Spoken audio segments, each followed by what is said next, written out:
And a lot of this centers, of course, around the person of Muhammad.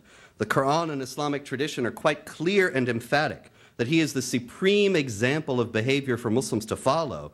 The importance of Muhammad for hundreds of millions of Muslims worldwide is rooted in the Quran's statement that he is an excellent example of conduct, uswa hasana, which is in the 33rd chapter of the Quran, and that he demonstrates an exalted standard of character. The Quran even goes on to say that he who obeys Muhammad obeys Allah.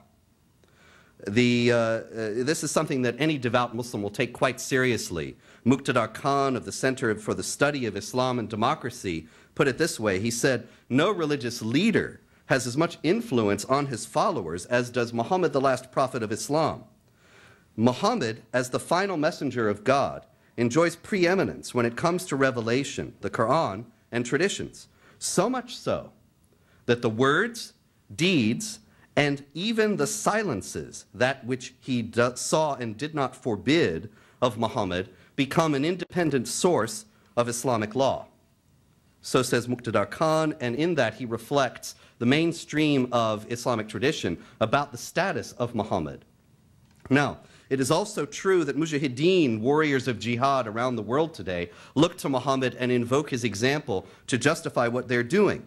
For example, as late as November 2003, the website of the Islamic Affairs Department of the Saudi Arabian Embassy here in Washington contained exhortations to Muslims to wage violent jihad warfare in imitation of Muhammad, and said the Muslims are required to raise the banner of jihad in order to make the word of Allah supreme in this world.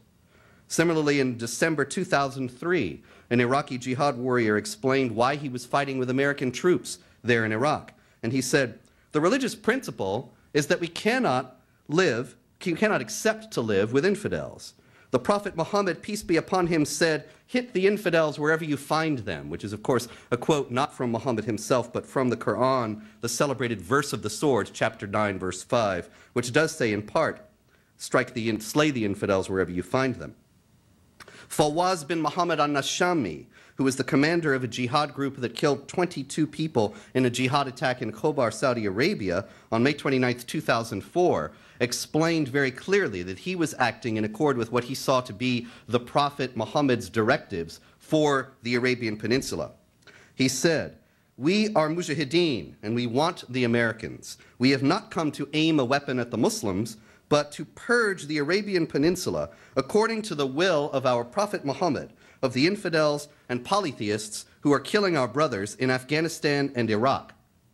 We began to comb the site looking for infidels. We found Filipino Christians. We cut their throats and dedicated them to our brothers, the Mujahideen, in the Philippines. Likewise, we found Hindu engineers and cut their throats too, Allah be praised. That same day, we purged Muhammad's land of many Christians and polytheists." Just before the 2004 presidential election, a Muslim preacher said, "Our prophet did not run for office in any election. He did not win any political debate. Instead, he won the war against the infidel." The examples multiply virtually with every new headline, every new news story coming out particularly of the Islamic world. In January 2005, in Arab News, the columnist Adil Salahi reminded his readers that Muhammad never waged war against a people without first inviting them to Islam. And he said, during the Prophet's lifetime, the Muslim community had to fight many battles. The Prophet made sure that in none of these battles, the Muslims would exceed the limits of what was lawful in Islam. He would not launch an attack without alerting the enemy and calling upon them to accept Islam and live in peace with the Muslim state. In accord with precisely those directives, Mahmoud Ahmadinejad, the president of Iran, recently sent a letter to President Bush, which he later explained to an Indonesian audience was indeed his invitation to Bush to accept Islam. And then he told Mike Wallace that during his celebrated interview with Wallace that the president, of course, had free will, but he should understand that if an invitation is refused, there are negative consequences. London Muslim leader Hani al-Sabahi in February 2005 justified the slaughters being perpetrated by the Mujahideen of Zarqawi in Iraq at that time. And he said, do these people base themselves on Islamic law or not? And then he answered his own question. He said, the Prophet told the Quraysh tribe, I have brought slaughter upon you. The Prophet drove nails into and gouged out the eyes of the people from the Uraina tribe. They were merely a group of thieves who stole from sheep herders, and the Prophet drove nails into them and threw them into the Al-Harara area and left them there to die. He blinded them, cut off their opposite legs and arms. This is what the Prophet did on a trifling matter, let alone in war. Now, these, of course, are all quotations, and I could give you many more, from Islamic spokesmen today. And of course, we have all heard that these people have actually twisted and hijacked the message of Islam, which is essentially and fundamentally peaceful. And yet, constantly, they invoke, again and again, the example of Muhammad, and they invoke quotations from the Quran. If you read, for example, Osama bin Laden's letter to the American people, in which he himself invites us to accept Islam, on November 24th, 2002, you will find copious quotations from the Quran, invocations of principles of Islamic law. Now, this poses a challenge for peaceful Muslims, Muslim reformers, moderate Muslims, in the United States and around the world.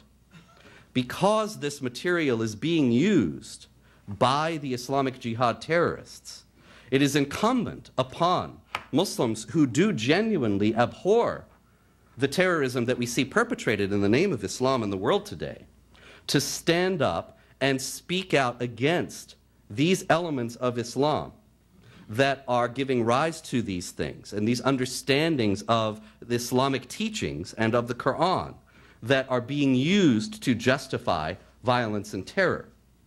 It is unfortunately untrue that the jihadists are a tiny minority of extremists who have hijacked the religion.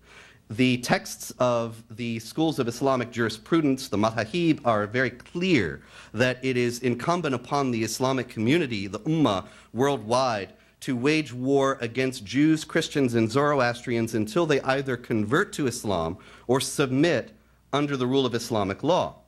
This is something that is shared among all the schools of Islamic jurisprudence and not rejected by any of those that are considered orthodox in the Islamic world. These things and many others arising from the example of Muhammad and the teachings of the Quran as they are understood in mainstream Islam are precisely the elements of Islam that need to be confronted by reformers. All too often, however, in contrast, we hear from moderate Muslims that these elements of Islam do not actually exist, and that the people who are calling attention to them are bigots or hate mongers or something of the kind.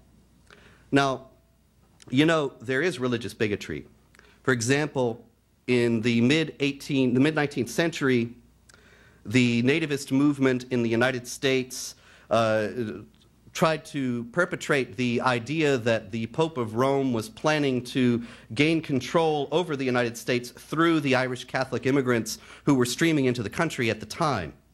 Later in the 19th century, in Russia, the Protocols of the Elders of Zion were written, which of course is a completely fictional account of a meeting of high-level Jewish leaders who were plotting a large-scale conspiracy to control the world. Both of those things are indeed examples of bigotry and of hate-mongering, but they are such because they have one thing in common. They're fictional. There was no plot of the Pope to gain control over the United States. There was no meeting of the Elders of Zion to control the world. However, I have just given you a number of statements by Muslims themselves, and there are many others that are readily available. You find that it is not at all difficult, if you monitor the press coming out of the Islamic world, to find Muslim leaders invoking Quran, Hadith, the traditions of Muhammad, and the example of Muhammad to justify warfare in the name of Islam, ultimately with the goal of establishing the hegemony of Islamic law over the world. Now, you can't fix what